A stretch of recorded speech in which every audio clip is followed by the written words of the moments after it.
They tried to slap the new black girl. Big mistake.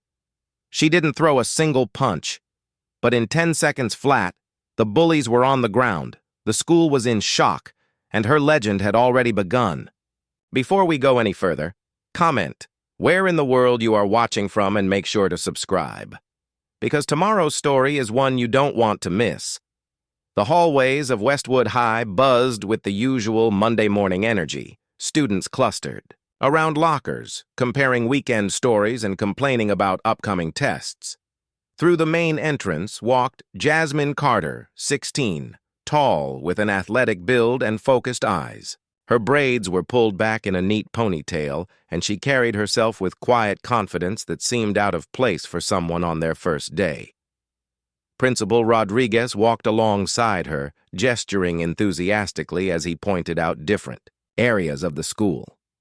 "And this is our main hallway. Your locker should be just down there, number 237. Your class schedule is all set up. How are you feeling about your first day?" Jasmine nodded politely. "I'm good, thank you." Her voice was soft but steady. She didn't mention that this was her 4th school in 3 years, following her mother's career in the military. She didn't mention that those moves had taught her to keep to herself until she knew who to trust, and she certainly didn't mention the 10 years of martial arts training that had been her constant companion through all those changes. "Great. I'll have one of our student ambassadors show you around." "Ah, there she is." Principal Rodriguez waved over a cheerful girl with glasses. "This is Emma. She'll help you get settled." By lunchtime, Jasmine had successfully blended into the background, exactly as she preferred. She sat alone at the end of a cafeteria table, quietly eating while observing her new surroundings. Emma had introduced her to a few people, but Jasmine had kept the conversations brief. At the center of the cafeteria sat Tyler Brooks and his group. Tyler, 17, captain of the football team, held court as his friends laughed at everything he said. His girlfriend Madison, head cheerleader with perfect blonde hair, clung to his arm while scrolling through her phone. "Who's that?" Tyler asked, suddenly nodding toward Jasmine. "New girl, started today," one of his friends replied with a shrug. Madison glanced up. "She hasn't talked to anyone all day. Thinks she's too good for us or something." Tyler smirked. "Let's give her a proper welcome then."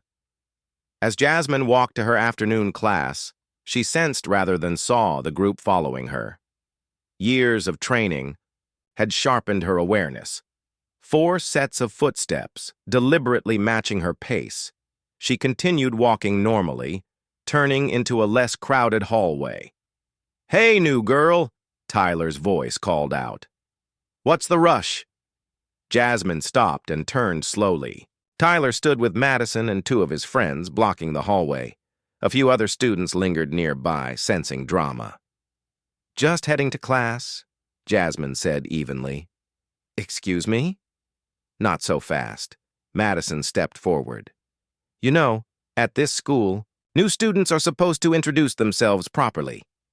Her smile didn't reach her eyes. "I'm Jasmine. Now, if you'll excuse me," Tyler moved to block her path. "That's not how it works.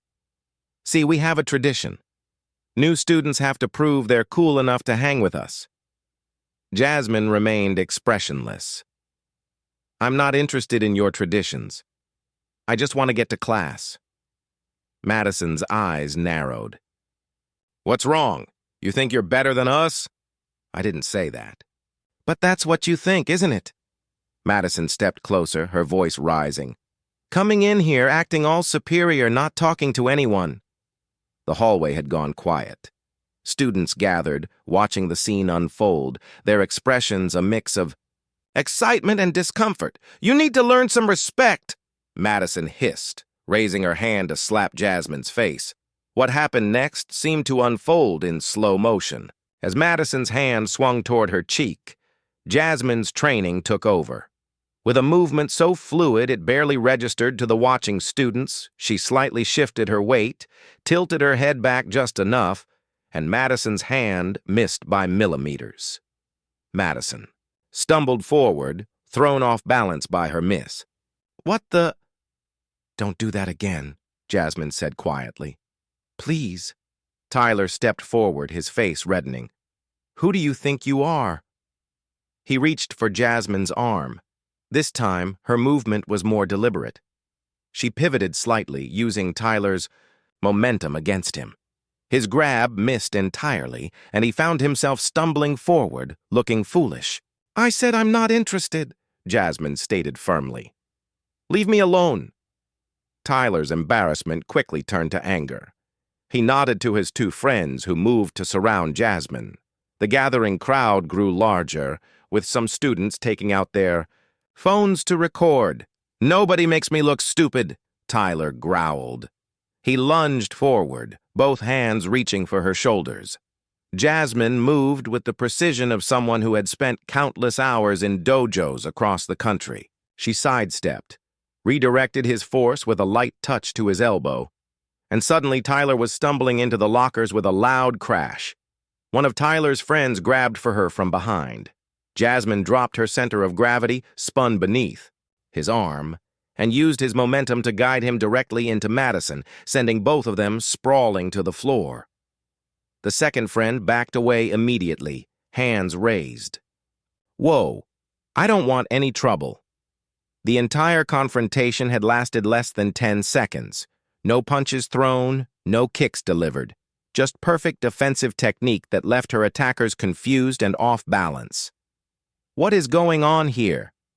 The booming voice of Coach Wilson cut through the murmurs of the crowd. The physical education teacher pushed through the students, taking in the scene of Tyler and Madison picking themselves up from the floor, while Jasmine stood calmly to the side. She attacked us, Madison cried, pointing at Jasmine. Several voices from the crowd immediately contradicted her. No way, they tried to hit her first. She just defended herself. You should see the video. Coach Wilson looked at Jasmine with narrowed eyes. You, new student, come with me. As they walked to the office, the coach spoke without looking at her. That was some impressive technique back there. Aikido? Jasmine looked up, surprised. Aikido? And jiu-jitsu mainly, some Krav Maga too. Coach Wilson nodded. Thought so. I was a competitive martial artist before I started teaching. Where did you train? All over. My mom's military, so we move a lot. I've had different instructors. Well, Coach Wilson said, stopping outside the principal's office, we have a competition team here that could use someone with your skills. After we sort this out, come by the gym and we'll talk. Principal Rodriguez sat behind his desk, fingers steepled as he reviewed the cell phone footage for the third time. The videos had been sent to him by no fewer than 12 different students, each capturing slightly different angles of the confrontation between Jasmine and the group, led by Tyler and Madison. The principal's expression remained neutral, but his eyes narrowed slightly at certain moments. Madison's attempted slap, Tyler's aggressive lunge, and most notably Jasmine's fluid defensive movements that seemed almost choreographed in their precision. When he finally looked up, his gaze shifted between the 4 students seated before him. Jasmine, calm and composed. Tyler, slouched with a scowl etched into his features. Madison, arms crossed defensively, and Coach Wilson, who had insisted on being present for the meeting. I've been principal at Westwood for 15 years, Rodriguez began, his voice measured and deliberate. And in that time, I've dealt with my fair share of altercations. But this, he gestured toward his computer screen. This is something different. Tyler immediately straightened in his chair. Sir, she attacked us. Madison was just trying to be friendly and Principal Rodriguez raised his hand, silencing Tyler mid-sentence. Mr. Brooks, the evidence contradicts your version of events quite dramatically. We have multiple video recordings and no fewer than 23 witness statements, all telling the same story. He shifted his attention to Madison. Ms. Reynolds, would you care to explain why you attempted to slap a new student on her first day? Madison's confidence faltered under the principal's direct questioning. She glanced sideways at Tyler before answering. It was just part of the welcoming tradition. We weren't really going to hurt her. A welcoming tradition that involves physical intimidation? Rodriguez's voice hardened. That's not a tradition, Ms. Reynolds. That's harassment, pure and simple. For the next 45 minutes, Principal Rodriguez methodically broke down the incident, addressing each student's actions and the school policies they had violated. Tyler and Madison's argumentative responses gradually gave way to reluctant acceptance as the evidence against them mounted. By the end of the discussion, both were assigned 2 weeks of after-school detention and required to participate in the school's conflict resolution program. As Tyler and Madison left the office, Rodriguez turned his attention to Jasmine. Miss Carter, while I understand you were defending yourself, I must emphasize that at Westwood, we encourage students to seek help from staff members rather than handling conflicts independently even when you're capable of doing so quite effectively. His tone softened slightly as he added, That said, your restraint was admirable.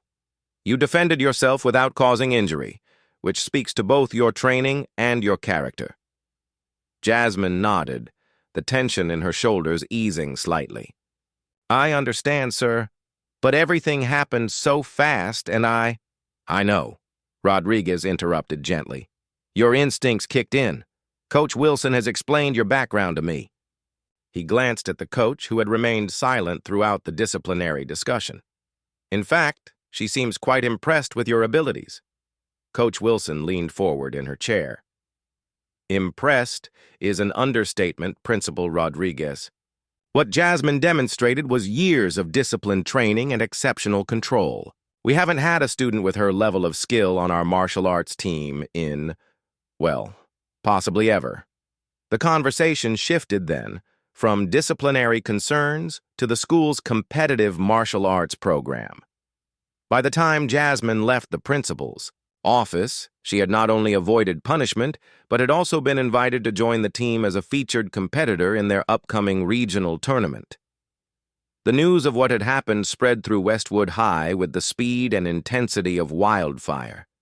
By the following morning, the hallway confrontation had been viewed by virtually every student, with the footage circulating across social media platforms and group chats. The video clips had been edited, remixed, set to music, and overlaid with commentary ranging from admiring to incredulous. One particularly popular version featured slow-motion replays of Jasmine's defensive techniques with martial arts movie sound effects added for dramatic effect. Walking into school the next day, Jasmine immediately noticed the difference. Where she had previously blended into the background, she now found herself the center of attention.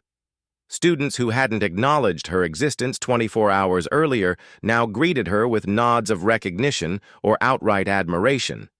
Whispers followed her through the hallways, but unlike the suspicious or judgmental murmurs she had experienced at previous schools, these carried a distinctly different tone: respect, curiosity, even a hint of awe. At her locker, Jasmine was approached by a sophomore named Marcus, who nervously clutched his backpack straps as he spoke. Is it true you've been training since you were 6? My cousin does karate, but he says what you did wasn't karate. It looked different before. Jasmine could respond.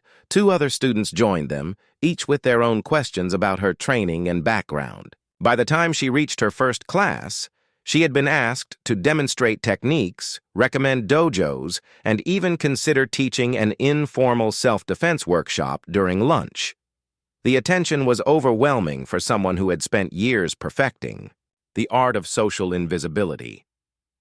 Jasmine found herself retreating to the library during lunch, seeking a quiet corner away from the curious gazes and endless questions. That's where Emma found her, sitting alone with an untouched sandwich and a book she wasn't actually reading. Hiding from your fan club? Emma asked, sliding into the chair across from her.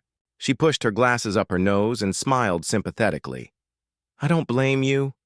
It's not every day someone becomes a legend overnight at Westwood. Jasmine sighed, closing her book. I didn't want any of this. I just wanted to get through the day without trouble. That ship has definitely sailed, Emma replied with a gentle laugh. But for what it's worth, I think what you did was amazing. Not just the martial arts stuff, though that was incredible. The way you stood up to Tyler and Madison, nobody does that. They've been terrorizing new kids for years. Their conversation was interrupted by the arrival of a small group of students, led by a tall girl with short cropped hair and an athletic build. She introduced herself as Aisha, captain of the martial arts team, and wasted no time in expressing her enthusiasm about Jasmine joining them for practice that afternoon. "Coach Wilson told us all about you," Aisha explained excitedly. "We've been struggling to fill our roster for the women's division this year, and with your skills, we might actually have a chance at regionals." The group invited Jasmine and Emma to join them for the remainder of lunch, and despite her initial reluctance, Jasmine found herself drawn into their easy camaraderie. They shared stories of competitions, training disasters, and the peculiar coaching style of Coach Wilson, who apparently had a habit of quoting obscure martial arts philosophies at the most unexpected moments. As the days passed, Jasmine's status within the school continued to evolve. The initial celebrity gradually settled into something more sustainable, a quiet respect that accompanied her through the hallways. Even more surprising to Jasmine was the change in Tyler and Madison's behavior. Their initial hostility had been replaced by a conspicuous avoidance, and when encounters were unavoidable, there was a stiffness to their interactions that suggested they were still processing their very public humbling. By the end of her second week, Jasmine had settled into a routine that included daily practice with the martial arts team. The gym became her sanctuary, a place where her skills were not just accepted, but celebrated. Coach Wilson proved to be an invaluable mentor, recognizing Jasmine's advanced techniques while still pushing her to refine and expand her abilities. "You've got exceptional fundamentals," Coach Wilson observed during one practice session, as Jasmine demonstrated a particularly challenging sequence of movements. "But there's always room for growth. Your Aikido is strong, but I think we can incorporate some elements from other disciplines to make you even more versatile in competition." The regional tournament was scheduled for the end of the month, giving Jasmine just 3 weeks to prepare. She threw herself into training with an intensity that impressed even her most dedicated teammates. For the first time in years, she felt a sense of purpose and belonging that transcended the transient nature of her family's lifestyle. At home, the transformation was equally noticeable. Her mother, Staff Sergeant Carter, remarked on the change one evening as they prepared dinner together. "I haven't seen you this animated about school since we were stationed in Colorado," she observed, watching as Jasmine enthusiastically described the team's training regimen. "It's good to see you connecting with people again." Jasmine paused, knife hovering over the cutting board. "I guess I was tired of always being the outsider. And these people, they're different. They don't see me as just the new girl or the military kid anymore." Her mother smiled, though there was a hint of sadness in her eyes. "I'm glad, Jazz. I know all the moving hasn't been easy on you." "It's okay, Mom. Your career is important." Jasmine resumed chopping vegetables. "Besides, all that training paid off in an unexpected way." The incident with Tyler and Madison had unexpected ripple effects throughout the school. Principal Rodriguez, recognizing the underlying issues that had led to the confrontation, implemented a school-wide initiative on bullying prevention and conflict resolution. Tyler and Madison's welcoming committee tactics were explicitly addressed in assemblies, without naming them directly, but making it clear that such behaviors would no longer be tolerated. More significantly, several students who had previously suffered in silence under similar bullying came forward with their experiences, emboldened by Jasmine's stand. The school counselor reported an uptick in appointments from students seeking support for various forms of harassment they had endured. 3 weeks after the incident, as Jasmine prepared for the upcoming tournament, she received an unexpected visit from Madison during practice. The cheerleader stood awkwardly at the edge of the mat, watching as Jasmine completed a series of complex movements. When practice ended, Madison approached hesitantly. "Can we talk? Just for a minute?" Jasmine nodded, conscious of her teammates watching the interaction with undisguised curiosity. "I wanted to say," Madison began, then paused, visibly struggling with the words. "What we did that day was wrong. I was wrong. And I'm sorry." The apology hung in the air between them, unexpected and unadorned. Jasmine studied Madison's face, searching for signs of insincerity, but finding only discomfort and genuine remorse. "Thank you for saying that," Jasmine replied simply. "It couldn't have been easy." Madison shook her head. "It wasn't. But neither was realizing what kind of person I've been." She glanced around the gym at the team members pretending not to eavesdrop. "Anyway, I heard about the tournament. Good luck, I guess." As Madison turned to leave, Jasmine called after her. "You know, we have open practice on Thursdays. If you're ever interested in learning some of those moves." Madison turned back, surprise evident on her face. "You'd teach me? After what happened?" Jasmine shrugged. "Everyone deserves a second chance. And besides," she added with a small smile, "self-defense is something everyone should know, regardless of their past mistakes." That evening, as Jasmine walked home from practice, she reflected on the whirlwind her life had become since that fateful confrontation in the hallway. What had begun as an attempt to remain invisible had transformed into something she hadn't experienced in years, a sense of community, of belonging, of making a difference not just for herself, but for others. For the first time since her family's constant relocations began, Jasmine allowed herself to imagine putting down roots, even temporarily. She had found her place at Westwood, not despite her differences, but because of them.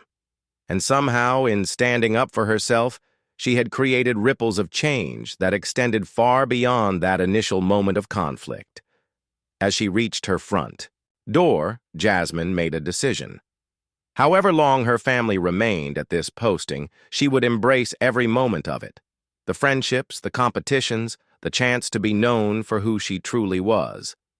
The new girl label had finally been shed, replaced by something far more meaningful: Jasmine Carter, martial artist, teammate, and unexpected catalyst for change.